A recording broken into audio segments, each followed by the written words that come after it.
At so ayan, hi guys! Welcome back ka channel natin at ito ay pag-usapan nga natin itong what to expect para kay chapter 1125.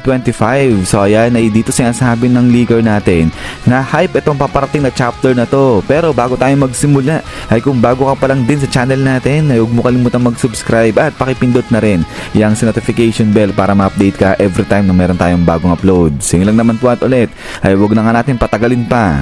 Simulan na natin yan.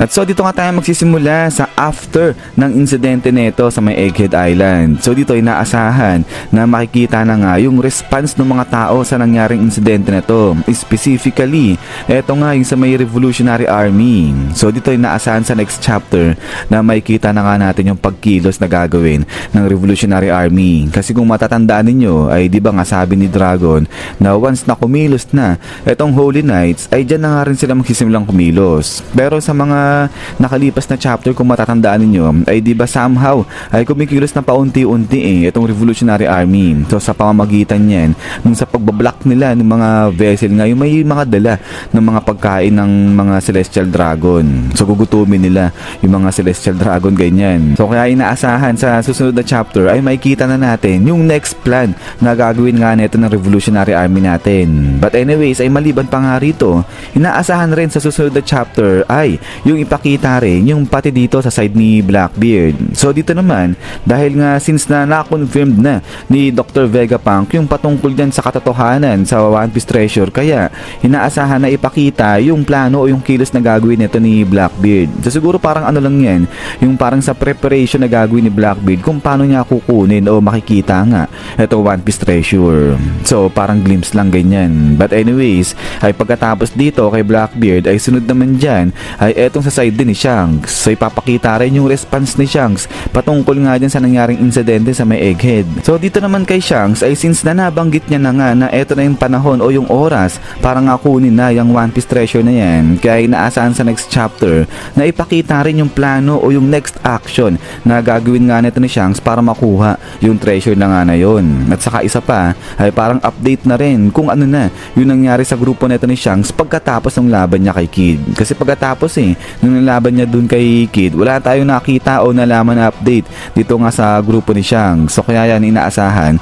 na kahit paano ay kahit mga glimpse ganyan ay mahagip nga itong grupo ni Shanks sa chapter 1125. At so ayan ay pagkatapos dito sa tatlong grupo na to ay inaasahan rin na ipakita yung sa side naman nito ni Imusama. So ito nga kasi diba natakot ito si Imusama dyan nga kay Joy Boy, naramdaman niya yan. So kaya inaasahan na dali-dali ipapatawag na nga etong mga elders para pag-usapan na yung patungkol dito kay Joy Boy. So siguro yung isa sa mga possible na pwedeng pag-usapan nila dyan ay kung paano ika-counter etong ang si Joy Boy. Bakit nga biglang lumabas dyan etong si Joy Boy ganyan. So lalo ngayon nakita mismo ng elders natin na si Luffy siya na yung Joy Boy sa era ngayon. Pero balik nga tayo dito sa mga elders dahil since na apat pa lang etong mga to ay dito nga sinasabi na tatawagin na nila through telepathy etong ang si Saturn dyan. Kasi diba naiwan etong si Saturn dun na sa may Egghead Island. At inaasahan na rin sa chapter 1125 yung i-explain o ipaliwanag ba kung paano nga nangyari yung ganito na napabalik etong apat na elders natin din sa may Marijoa. Tapos etong si Saturn nag-stay o naiwan siya dun sa may Egghead. So dahil ba yan dun sa apat na magic circle na ginamit nga ng 4 elders natin sa pagpunta dun sa may Egghead Island. Kasi diba etong si Saturn wala siyang ginamit na magic circle ano lang siya, manual ganyan. Yung sa pagpunta niya sa may Egghead Island, barko-barko lang siya. So kaya eto, yung inaasahang makita sa may chapter 1125, yung kasagutan sa tanong na yan. But anyways,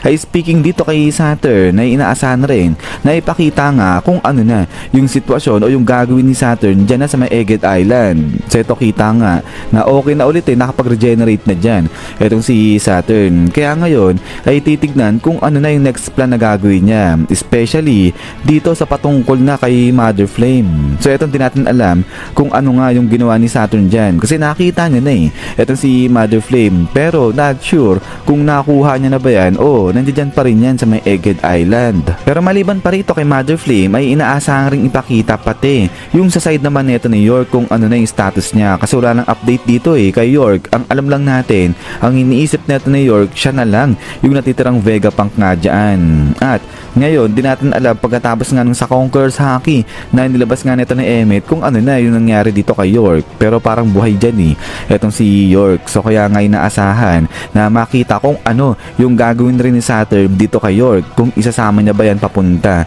doon na sa may Marijoa. At saka isa pa ay parang etong si York lang yung nakakaalam kung paano nga makukuha o kukunin etong Mother Flame dito. So kaya talagang kakailanganin pa ng elders natin etong si York para ma-acquire ng tuluyan etong si Mother Flame. But anyways, ay pagkatapos nga dito sa side ni Saturn saka nga New York ay inaasahan rin na ibabalik nga yung eksena dito rin sa grupo ng Straw Hat Pirates natin. So dito ay inaasahan na magfo-focus to dito naman kay Luffy, kay Usopp, saka pati na rin kay Robin. So kasi nga sa nalalapit na pagdating nga o sa paglapag ng Straw Hat Pirates natin dun sa may Elbaf ay inaasahan nga makita nga yung excitement neto ng dalawa ni Usopp saka nga ni Luffy. At syempre na-expect rin na sa paglapag nga nila dun sa may Elbaf ay mag-uunahan nga raw itong mga to o itong dalawa na to dun sa para sa pag-explore sa isla na nga na yun. At syempre yung sa pagdating naman dito sa side ni Robin ay yung inaasahan yung sa pag-reunite nilang dalawa neto na ni Saul. Pero etong part na to sa tingin ko parang medyo malabo pa yan kasi parang ang bilis naman kung makikita kaagad ni Robin itong si Saul dun sa may chapter 1125. Pero actually kahit yun dun sa part na lalapag na o darating na itong Straw Hat Pirates natin sa may Elbaf ay parang hindi pa mangyayari dito yan kay chapter 1125 kasi parang ang bilis naman, kakaalis lang nila dun sa may Egghead tapos kina next chapteran nandun kaagad sila sa may Elbaf. But anyways ay nasabi naman na malapit lang itong Elbaf, pero yun ay kung sobrang lapit lang ng Elbaf din sa may Egghead. But anyways ay ayan ay so far eto yung mga inaasahang makita na eksena dyan nga kay chapter 1125. So ito hindi ko alam kung paano nga pagkakasyahin itong mga to kasi parang ang dami expectation dyan nga kay chapter 1125. Pero yun guys ay paalala lang na hindi pa naman spoiler to, ang palang to expectation pa lang. So pwedeng hindi ito yung may kita natin kay chapter 1125. Pero yan nga guys ay ulit